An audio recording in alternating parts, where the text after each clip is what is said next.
నేను మీ అత్తగారు వెలునే. ఈరోజు నేను దోశ పిండి నానబెట్టకుండా ఎలా చేయాలనో చూపిస్తున్నా. ముందుగా ఇంట్లో 6 గ్లాసుల బియ్యం పోసుకున్నా, 1 గ్లాసు శనగపప్పు పోస్తున్నా, 1 గ్లాసు మినపప్పు పోస్తా, 1 గ్లాసు గోధుమలు పోస్తున్నా, 1 గ్లాసు రాగులు ఈ గ్లాస్ తోటి పోసుకున్నాన్ని, శారెడన్ని మెంతులు, పెసలు.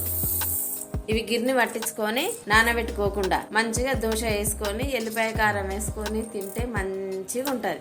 నేను ఇప్పుడు దోశలకు ఎల్లిపాయ కారం చేస్తున్నా. దానికి కావాల్సినవి ఉల్లిగడ్డలు, ఎల్లిపాయలు, జీలకర్ర. అందులోకి ఇప్పుడు కారం వేసుకుంటున్నా. స్పూన్ తోటి 2 స్పూన్లు వేస్తున్నా.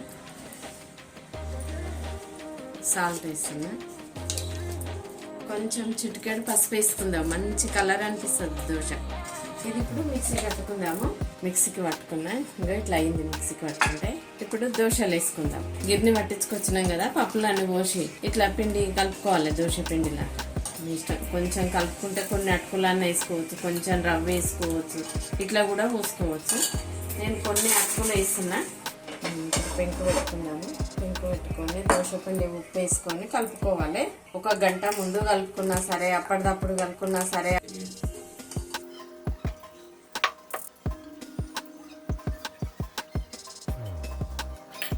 కొంచెము నూనె ఎక్కువనే వేసుకోవాలి. కొంచెము నూనె వేసుకున్న తర్వాత మంట చిన్నగాని మనం ఇంతకుముందు రుబ్బుకున్నాం కదా ఎల్లిపాయ కారం, దోశకు రుద్దుకోవాలి ఇట్లా మెల్లగా. ఎందుకంటే గట్టిగా అంటే అది చినుగుతుంది దోశ. మెల్లగా చేసుకోవాలి. ఇట్లా మెల్లగా తీసుకోవాలి. ఇంకా కాలిందా లేదా చూసుకోవాలి.